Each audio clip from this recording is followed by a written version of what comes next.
Thank you. Just as a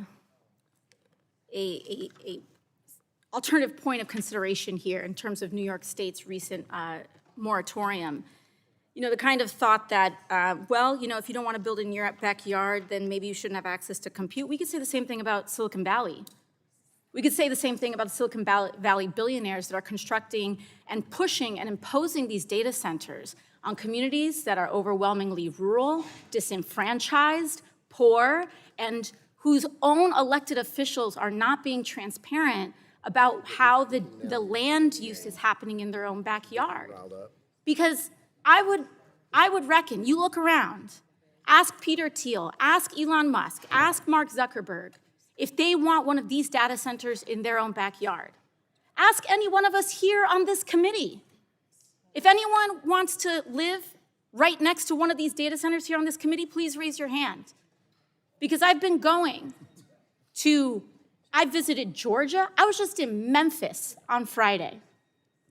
There was an XAI gray water treatment plant on one street corner.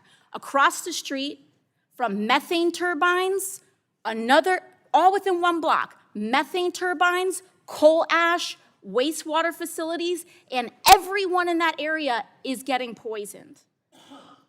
I think that so many of us, at the end of the day, this conversation is not just about technology. It's about people's ability to live without getting cancer, people's ability to have a home that doesn't get cracked up in their foundations because this construction is going on that their city council's not informing them of, that their county commissioners are not being transparent about, and that people aren't voting on.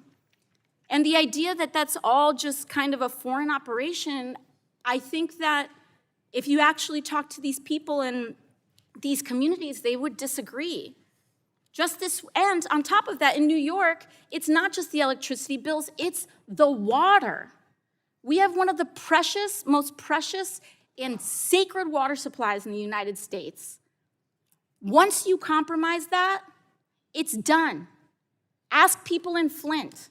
Ask people across the country, when their critical water supplies are compromised, it takes years, if not decades, to clean up again.